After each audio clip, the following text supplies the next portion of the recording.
And then, the book that's coming out this August 2024, August 8th, I believe is the date, written in her own words, Wiser Woman Wisdom, Volume 2. So that's the book and that's my website. And, if my message resonates with anyone, you can get in touch with me through my website. If you're interested in hearing more about what coaching through self-love looks like, I'm happy to talk to people and have a free 30-minute call. They can email me through the website. I'm happy to talk to anybody who's interested in hearing more about what I'm doing. Everyone, welcome back to Living the Next Chapter. Yet another amazing author on the podcast. Not only an author, but a newly minted coach as well. Like, come on, there's lots of great stuff happening. And Gina's on the podcast today. A great life starts with self-love, as the website says. Gina, welcome to Living the Next Chapter. Glad to have you here. Thank you, David. It's a pleasure to be here. Thanks for having me on. Awesome. I like to start here with everybody. Where are you in this big world of ours? I am currently living in the San Francisco Bay Area in California, in the United States, and I've been here for roughly 30 years. Wow. Yeah. Excellent. Yeah. It's a beautiful place in the world. It is a beautiful place. Like, San Francisco is a very picturesque city, and I'm 45 minutes from the ocean on the, very Pacific coast, and then 4 hours away from amazing places like Lake Tahoe and Yosemite National Park. So, 5 or 6 hours from Los Angeles. Not that that's my favorite place to go, but it's not that far away. It's another big, exciting city. So it's a really fun area to live in. Lots of good day trips, wine country, all kinds of fun things to do here. Yeah. Excellent. That's amazing. Great. Yeah. You are an author. You're a part of many projects and doing some great things. Can you tell us what was the spark for you that you were like, you know what? I have some free time. I think I'm going to become an author. Like, what was the initial spark for you to even go down this path about writing? So I think I've known most of my life that I had, pretty decent writing skills. And I'm a divorced single mom. I have 3 children, teenagers now. And when they were born, I had a single child, and then 17 months later, I had twins. So I had 3 children in the space of 17 months. And wow. and so my twins were born in February, and that year was a total loss for me. I don't remember anything that happened that year. And when it came time for Christmas, I celebrate Christmas, I decided to write a letter because I feel like I was not on planet Earth for that year. And I decided to write a letter, a Christmas letter, rather than just sending out a card. I've always sent out cards. And I wrote this sort of funny, here's my crazy life, it was a 2-page letter, just what life is like with 3 infants in the house at the same time. And every year I started doing that since then. And I kept getting all these really nice compliments. I have this one friend who was like, Gina, I don't read Christmas letters. Yours is the only one I will read. The rest I just, let my wife read. So I was getting feedback that my writing was kind of, it touched people or resonated with people. They enjoyed my writing. And so I think it's always kind of been there. But the reason that I am now trying to officially be an author is that I hit emotional rock bottom a couple of years ago. And that emotional rock bottom ended up being this catalyst that has launched my life in a very beautiful and different direction. And I have a message.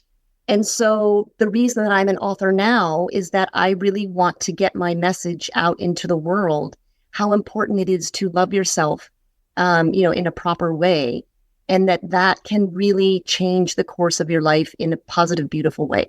So it was more about the message, rather than having the spare time, right, to write a book. And this is kind of changed the course of my life. Like, I am very focused on helping people learn to master the art of self-love. I have a coaching business, and that's what I do.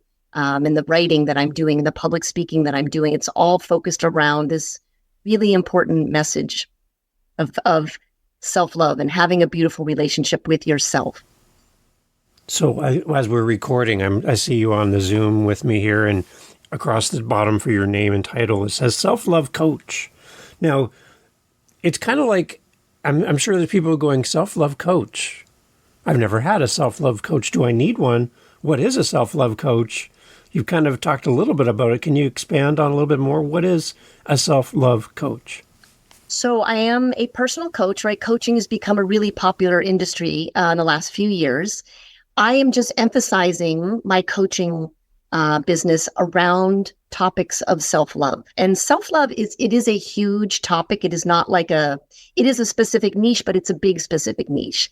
Self-love touches you in every area of your life. If I can define self-love, I would say that it is the knowing and believing that you are valuable and worthy in every moment of your life, and showing up in a way that is consistent with believing and knowing that you are worthy in every moment of your life. So it's how you show up for yourself. And you can show up for yourself in your finances. You can show up for yourself in your career. You can show up for yourself in prioritizing your needs and wants. The way you would show up, let's say in a marriage, you have to work at that relationship to keep a partnership, I should say. To keep that relationship healthy, you have to work at it. To keep your relationship with yourself healthy, you have to work at it. And like I said, it influences every area of your life. So it is a huge topic. It's huge, and yet it's a small topic because it is a specific. Paying attention to yourself is something that I think we don't do enough of. And sometimes we think that we're being greedy or selfish, or conceited or whatever, if we're paying attention to ourselves. That is a possibility, but you can also pay attention to yourself in a very loving way that is not greedy and selfish. Yeah. Interesting. Okay. Yeah. That gives some more clarity. I like that. That's great. Yeah. And you just mentioned before we had record that you just graduated from a course as well. Can you talk a little bit about what the new things are happening in your life right now? Yeah, it's exciting. So I started my coaching business in January this year, 2024. And where I live in California, you don't have to be certified to be a coach. You can just decide to open up your doors as a coach. But I went ahead and got certified, and I've been certified through, it's called Mind Valley. It's an online personal development. It's like a website. It's like Masterclass, only it's very specific to personal development. So there are a ton of courses that they have in areas of personal development, and they have a coaching certification program. So I went through that. It was about 17 weeks of coaching and training and all sorts of things. So yeah, it was a great program. I love Mind Valley. If you're a Mind Valley fan, hello. So yeah, I'm that is accentuating my coaching business because it says that I know what I'm doing, right? So it's good to have certification to say that, right. Yes, I'm good at doing what I'm doing, or I know what I'm doing. Yeah. Love it. Yeah. Great. Now talk a little bit about the book as well. There's a book coming out later this year and late this summer. Tell us a little bit about what's coming up for you as an author. Yeah. So I'm working on this book. It is a co-authored book. There are, several authors that were each writing a chapter. So it's called Written in Her Own Words, Wiser Woman Wisdom, and this is volume 2. What the book is about is women who have been through some sort of transformation in their life, and we are sharing our stories with the hope of inspiring other people to do the same. I think it's great today that so many people are willing to share what's going on with them in a public way. Like, is it Simone Biles a couple of years ago with the Olympics? I guess maybe it was 4 years ago. She was set to perform to be an Olympic gymnast in the Olympics.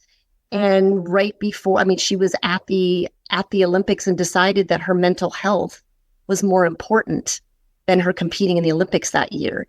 And it was a very big story. And I think it was a beautiful thing. And that was very, very self-loving of her to say, you know what, my needs are greater than this Olympic moment, which may never come back around for me. She put herself first in a very loving way that was important for the rest of her life. And so I think that it's just this beautiful thing that people are willing to show their vulnerability and their humanness, because we are all hurting inside. We all have trauma from our childhood or, situations in our lives that we are suffering silently from, maybe. And I think it's important that we know everybody suffers. You're not alone in your suffering, and that you are allowed to take care of whatever is troubling you. So anyway, so the book is about sharing some of our own stories, again, in a public way, and hoping to inspire others to take time out to take care of themselves, or to pursue that crazy dream that you've always wanted to do. Whatever it may be, it's just some form of transformation that may touch your life in a meaningful way. So that is coming out on August 8th this year, 2024. And we're self-publishing through Amazon, I believe it is. I think that's the route we're taking. Yeah. And then I am separately working on another book of my own. I've just been through my first round of editing. So, and of course, I'm, getting ready to do the publishing aspect. And I've heard that it is a thing in and of itself to get your book published is not a small task. I've heard that writing the book is actually the easier part. There's a lot of decisions to make, and I have no idea where to start. But anyway, I am starting down the publishing path with my own book.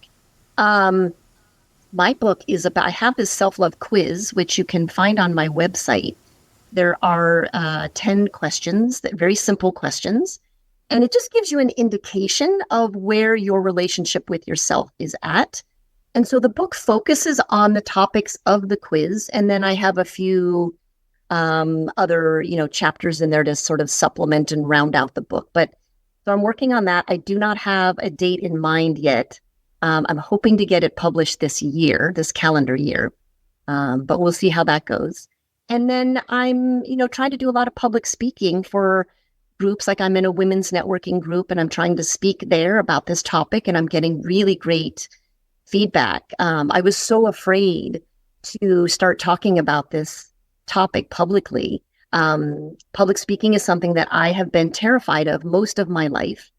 And I took it upon myself to get over that fear, which again, it's a self-loving thing to do, to pursue a challenge that it was terrifying for me. But I decided to pursue it anyway. And it was a random topic. I could talk about anything I wanted to at my women's networking group. And I chose self-love. And I was really, really afraid of this talk. I took 3 months to prepare for it. And I took every day of those 3 months to work on this presentation. And of course, a week or two before I was to give my talk, my subconscious started noodling in at me, and that fear started to come up that, these are entrepreneurial women. They are already self-loving, people who love themselves go into business. If you don't love yourself, you don't usually have the courage to go into business for yourself. So I got really worried that I was talking to the wrong audience. So the thing that I did is I said to myself, if that's the case, that's okay. I know my message is important. I decided to just own my message. And if I'm talking to the wrong audience, I'm talking to the wrong audience. This is about me getting up and speaking my truth and putting my message out into the world. If it resonates with people, great. If it doesn't, good for me that I had the courage to get up there and start talking about it. And so I gave my talk, and it went over really, really well. I got really great feedback. And so after that, that is why I started to write my own book. My book is an expansion of what my talk was that day. And now I'm getting to the point where I'm like really comfortable speaking publicly. And this is amazing for me because I'm in my mid-50s, and for 53 years, I was so afraid to speak up. And now I'm really comfortable with it. For me, this is an amazing thing. For a lot of people, that may not be a big deal, but for me, it's huge. And it was all because I chose to trust and love myself and put myself out there, even though it was scary. And now I'm like really comfortable with it. So those are the things that I'm working on, publishing and speaking and working on my coaching business. And it has changed my life. I never thought that this is what I would be doing for a living, speaking publicly. No. Wow. Does going on podcasts help a little bit as far as getting used to speaking and being like kind of the center of attention? Does that help at all? Yeah, absolutely. Because I was somebody who, even having a conversation with someone who I don't know, and so David and, David, you and I have only spoken once before for, 15, 20 minutes. So like, I don't really know Yeah, you. Having a yeah, conversation with a stranger, for me, again, super uncomfortable in the past. But now, yes, I'm getting comfortable in this setting and talking about what I'm doing. And again, it's a self-loving thing. And it's another way to get my message out into the world that I will hopefully touch different people that I might not be able to touch through my other outlets. So yeah, yeah. podcast is a great way to put myself out there and get my message out there. Yeah. Awesome. Because the reason I'm kind of leading the witness here a little bit, because we have authors that are listening, Oh yeah. and the thought of being a guest on a podcast makes them nervous. Right. The thought of getting on stage makes them nervous. So hearing your story gives them some encouragement to maybe take that step, to either get on a podcast or get on stage. Just following your lead, this might open a door for them just listening to your story. Absolutely. And I have to say, now that I'm comfortable with it, it's actually kind of fun. It used to be this terrifying thing, and now I'm really starting to enjoy it. So for me, it has opened up an area of my life that I never thought was possible for me. And it is fun to explore that with love and courage. And yes, it can be scary, but now I'm getting comfortable with it and I'm enjoying it. So I absolutely encourage, even though it's scary, if it's something you're interested in doing, yes, please get out there, and play around with it and have fun with it. And again, it's a way to get your story, your message, whatever it is, out into the world and to reach more people. Especially, books can be entertaining. They can also be educational. So depending on what your story or topic is, this is a great way to reach other people, and people want to hear your story. There are groups of people out there who need your story, who may be inspired by your story, and it's a great way to reach people you would not otherwise be able to reach. And it's fun. Yeah. Yeah, Do you see a correlation between confidence and self-love? absolutely. Because for me, I grew up in a household where I was not nurtured and encouraged. And in fact, I had a ton of emotional abuse at home. And I grew up feeling like there was something really, really wrong with me.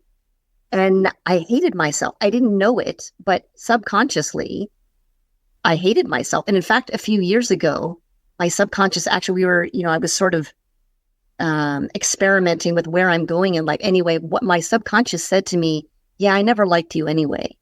And I was blown away. I'm like, whoa, that was a really hard thing to hear from myself, right?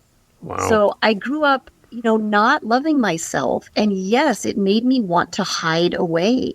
So I had really low self-esteem, very low self-confidence. And part of learning to love yourself is knowing that you are worthy and lovable and wonderful. Each human on the planet has beautiful aspects to them. Are we perfect? No. But everybody has talents and gifts and interesting stories, and everybody is worthy. And knowing that you are worthy, not just logically knowing it, but believing it in your heart, absolutely boosts your self-confidence. So, yes, self-love is, like I said, it's changed my life. My confidence level is, I'm still growing in that part of my way of being, but it has escalated it, immensely. So this is learning to love myself is the best gift I've ever given myself. It is such a beautiful gift. And I think everybody on the planet needs to learn how to love themselves. Yeah. I think because when we talk about the opposite, then the struggle with confidence, not feeling like a confident person, that's really hard to find self-love in that mix, because you're always doubting yourself, maybe imposter syndrome, all those things that we struggle with. It's really hard to then deal with that lack of confidence and then also at the same time have a balanced self-love for ourselves. Yeah. I think that's a connection that we need to kind of think about a little bit more. Absolutely. I had my train of thought that I wanted to say about that. Oh, well, we'll move on. If I come back to it, I don't want to come back. have an awkward silence now. I love it. So what kind of things then dismantle self-love? You're all about helping people find self-love, build that up and strengthen it. What are some of the things that dismantle and destroy our self-love? Oh, yeah. So a lot of it probably happens in childhood. We are told not to brag, which, is true. That's bragging is sort of coming from a place of selfishness or greed, which is not a healthy thing. But we are sort of muted down. Children come into the world with just like no restrictions on who they are, right? It's kind of the beauty of children. They're pure and they're just full of love and they say and do whatever they're feeling. And then we start to become molded and shaped. Of course, you don't want to hurt anybody's feelings, so you be careful what you say. But some of us are really restricted in a very serious, like I said, where I grew up. Everything I said and did was subject to very harsh ridicule. And that's why I started to feel like I can't say or do anything that's right. So I better just shut up and hide in the corner, right? Which is horrible to your self-esteem. But even, let's say you want to be a musician and your parents tell you, oh, you'll never make money. That's a waste of time. You have to go to college and you have to study some career thing that's going to make you wealthy and powerful. And your hope and dream of playing music gets shut down. So, anytime your hopes and dreams are squashed in any way can lead to you diminishing your sense of self-love because you start to think that my dreams are not worthy. How I feel about this is not a valid opinion. We argue a lot, not argue. We can have like really fun discussions with people. And it's fun to sort of debate things and people with differing opinions. But if you're constantly told your opinion is wrong, you start to believe it, right? So all of those kinds of things. Or if if you get laughed at. So for example, I'm really, really fair skinned. I am Caucasian. I'm one of the whitest skinned people you'll ever know. And that was another thing I was teased about like crazy as a child.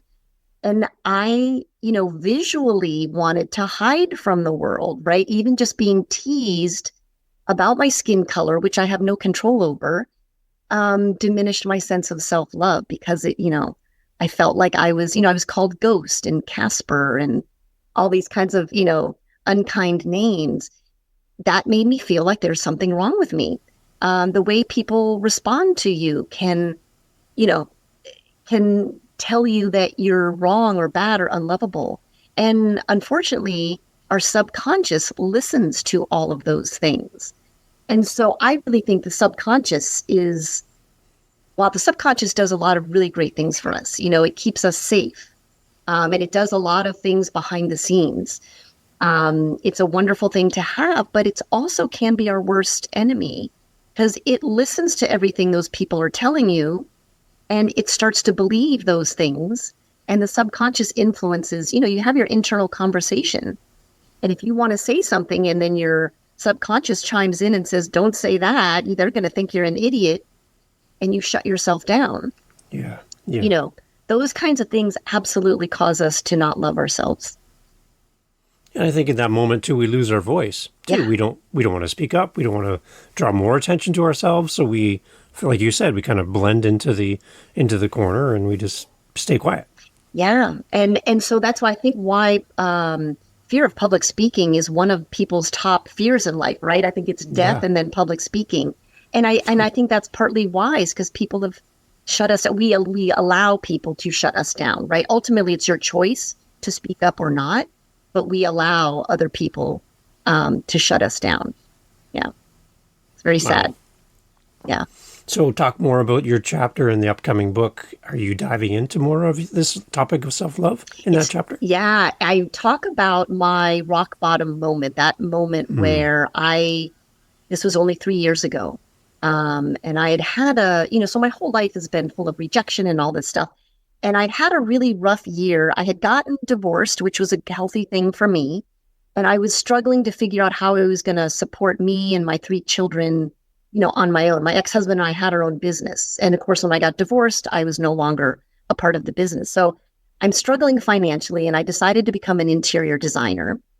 And, I was doing all the right things. I had some clients, and I had two jobs where I kind of got fired without explanation. And then I had a couple of personal, betrayals that year. I had this really, really rough year.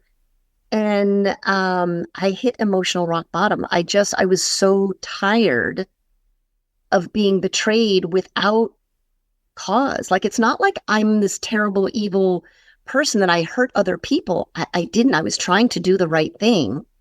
And people would really behave very badly toward me without explanation, without apology, no acknowledgement of what they did being wrong. And I was just like, I hit this emotional point of, I can't take it anymore.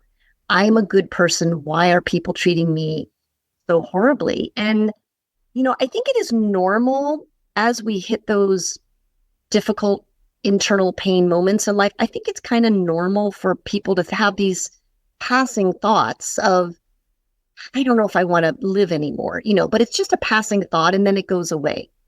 And I went a little bit further than that in this case. I was not suicidal, but I hit that moment of, you know what, people suck. And I'm tired of existing on this planet and just struggling. And I went as far as to say, okay, I've got some nice amount of savings.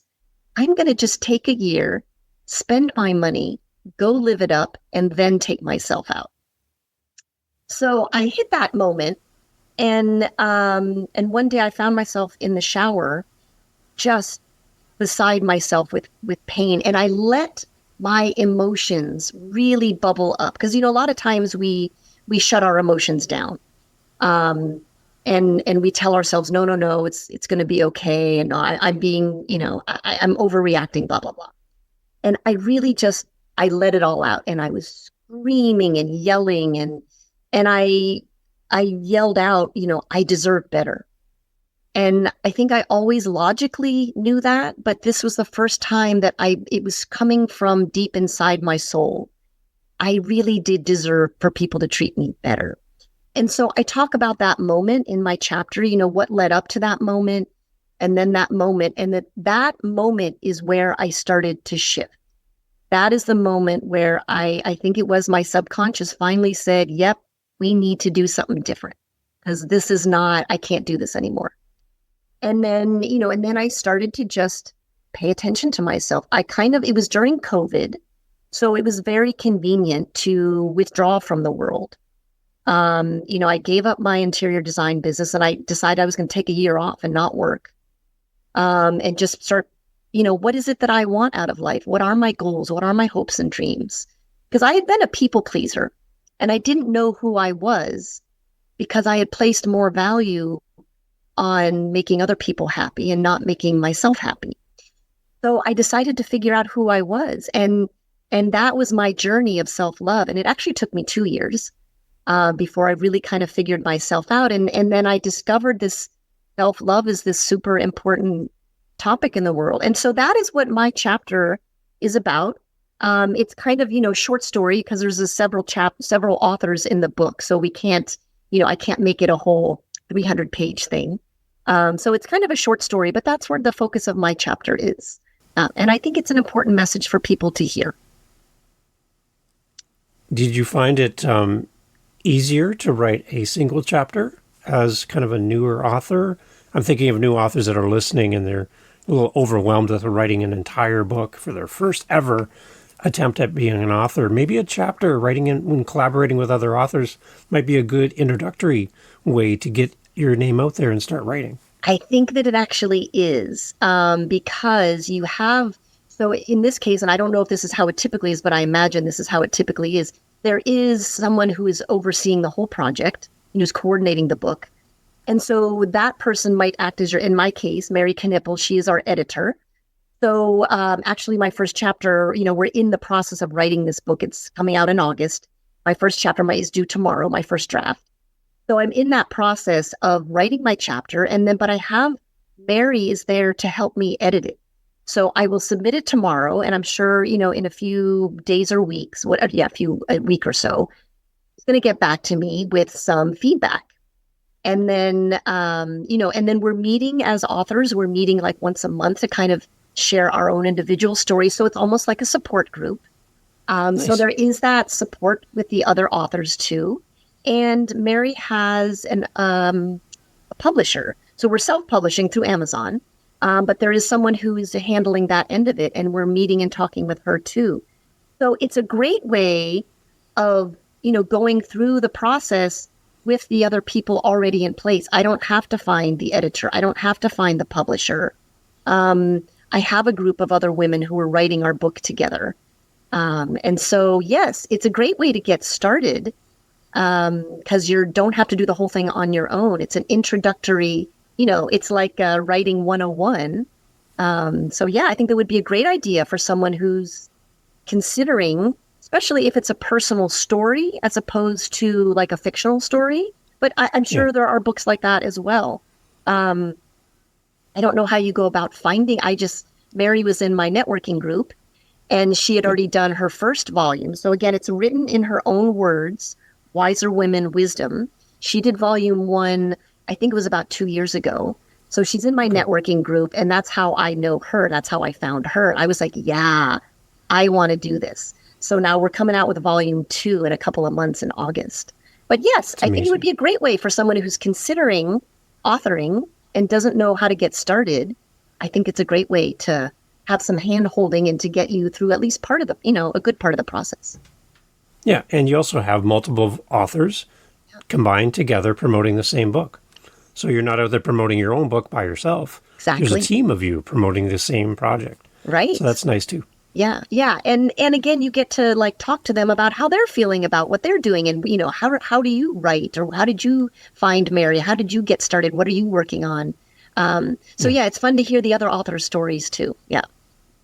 I love it. Yeah. I love it. So we're going to talk a little bit more about the book that you're working on as well. But at this point, let's just talk about the website a little bit as well. Gina, tell us about what's on the website. You mentioned we can take the quiz. I'm seeing it on the website as we're talking. Yep. The free quiz is there. Yep. But tell us a little bit more about what can we find when we come to coaching Gina. Your website. Yeah, let's go through there. Okay. So let's see. I haven't looked at my website for a little while. Put you on the spot, right? Right, because I have love it. someone else handling the website, of course, right? It tells just a little briefly about my story and why and I have a blog actually on I see my that. website. I see that. Yeah, and I'm trying to. So I started this in August of 2023. I'm trying to post a blog once a week. I've been very busy this month and have not posted, I think, only once this month. But yeah, I've got a blog and they're short. They're like 5-minute reads and they're all various little nuggets of different aspects of self-love.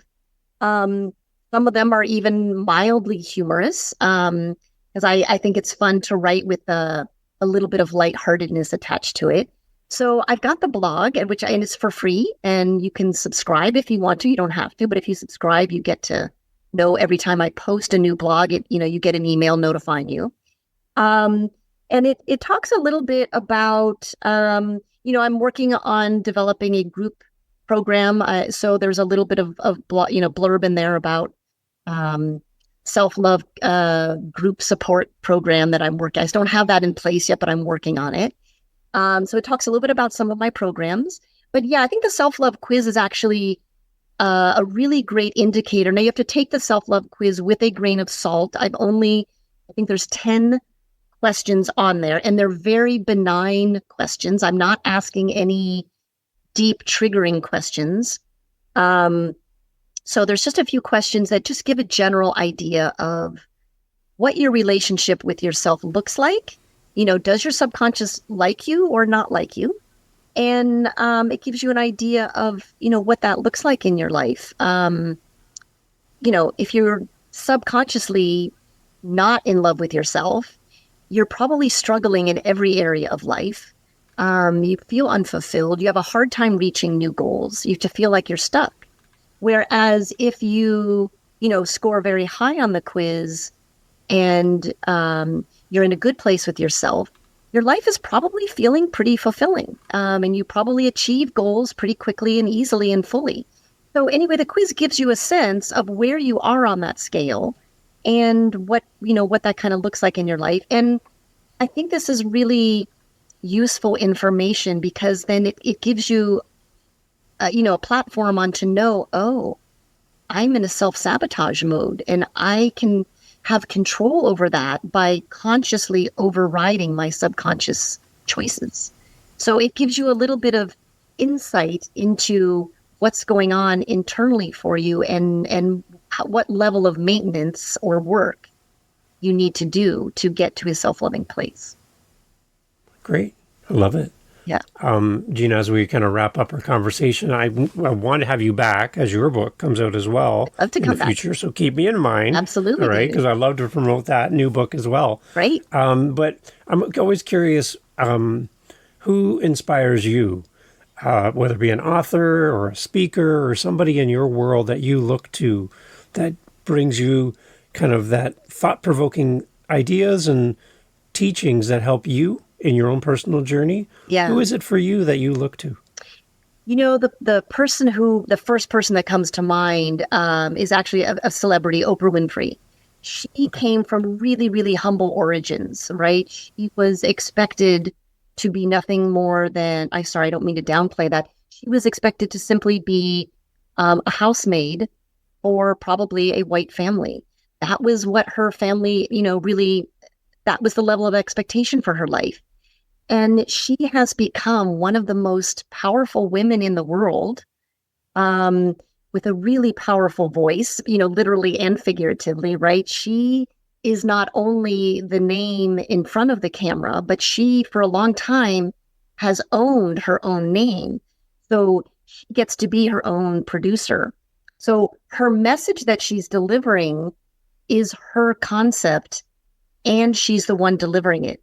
And I think that is super, empowering that she 100% gets to own her message, and she's got a huge platform in the world. And I believe that she really is trying to lift people up. I think that her messages are very positive, and she's an amazing public speaker. So given that I'm hoping to one day become a more well-known public speaker, I can't be Oprah Winfrey, right? I have to be myself, but I do look to her for inspiration, and just her presence for me is very, powerful, but yet gracious and authentic. And so she's someone that I really, wow, I would love to work with her someday on any level.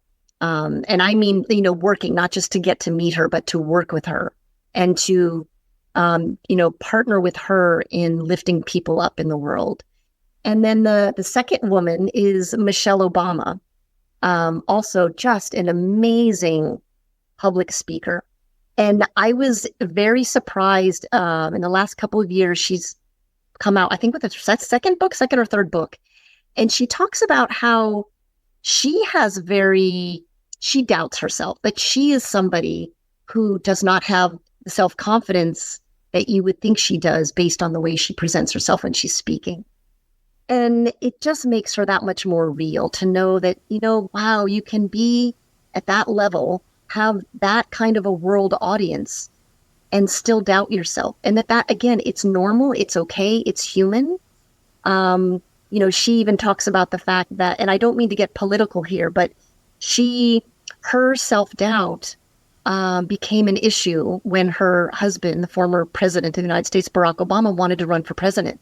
Her lack of confidence, or whatever that is for her, almost prevented him from running for president. Wow. And that she was able to step past her own level of fears around that, and to allow him to pursue that, that endeavor. So I just, again, appreciate and respect her vulnerability in sharing those details. And I think that both of those women, amazing public speakers, and have had such a positive influence on their audiences. And so those are the two women that first come to mind for me, and who inspires me, and I want to work with both of them someday. So knock on wood, if they're listening, please come and find me. I would love to work with you. Of course they're listening. You're on the podcast. They're going to listen to this episode. Yeah. I love the grace that they have. Yeah. They have a humility about both of them Right. that in common, and they're all about everyone else. How can I Right. serve? How can I lift others? Yeah. That's a commonality between the two of them that I really admire too. I Right. like Like that. they're not there to pump themselves up. I really believe Yeah. both of them have very good intentions in helping other people be their best self. And I Yeah. think that that is an inspiration in and of itself. Yeah. And I just think what they're doing is beautiful. And I want to be a part of that messaging, and do the same thing for others as well. It's amazing. Yeah. Awesome. Gina, tell us about the website again. Where do we go? How do we connect with you? Yeah. And keep up to date on the book in August, and then your own book later on in the year. Right. Tell us about the website again. Yeah. So it's CoachGinaCoviello.com. So I know my name is hard to spell, but if you're listening to the podcast, I think my name will be somewhere in the print there. So it's Oh, yes. CoachGinaCoviello.com. And then, the book that's coming out this August 2024, August 8th, I believe is the date, written in her own words, Wiser Woman Wisdom, Volume 2. So that's the book and that's my website. And, if my message resonates with anyone, you can get in touch with me through my website. If you're interested in hearing more about what coaching through self-love looks like, I'm happy to talk to people and have a free 30-minute call. They can email me through the website. I'm happy to talk to anybody who's interested in hearing more about what I'm doing. Excellent. And for the event planners that are listening, here's a great guest for your next event. Reach out to Coach Gina, and I'm sure she'd love to come and speak. Yes. And be a part of your event. So, hey, we got event planners that listen to the show. So Oh, yeah. they're making notes. Yes, right thank now. you. Yes, So, I would love to come and speak. I'm in Northern California, in the San Francisco Bay Area. So if you've got and I can do online as well. If you've got an organization that you think people would benefit from the message of learning how to love themselves better, I really would look forward to speaking with you about that and looking at how I can get my message to your audience. Absolutely. it's amazing. Coach Gina, thank you so much. Congratulations on your new coaching accreditation. I'm so Yes. excited for you and all that. That's a lot of hard work to get there. And I hope you do very well with all of this. And congratulations in advance on being part of this collaborative book with your other great co-authors, but on your own book as well in that journey. Looking forward to have you come back and give us an update in the future. Thank you, David. I would love to come back in the future. I will let you know when my other book gets published. I appreciate the time having me on your show, David. Thank you. Beautiful. Everyone, all the information is always in the show notes. Go there and click through. Leave a great review for the books as they come out as well. Let people know about Coach Gina's books and her writings. Go check out the blog, sign up, and be a part of that as well. Coach Gina, thank you so much for doing this. Thank you, David. My pleasure.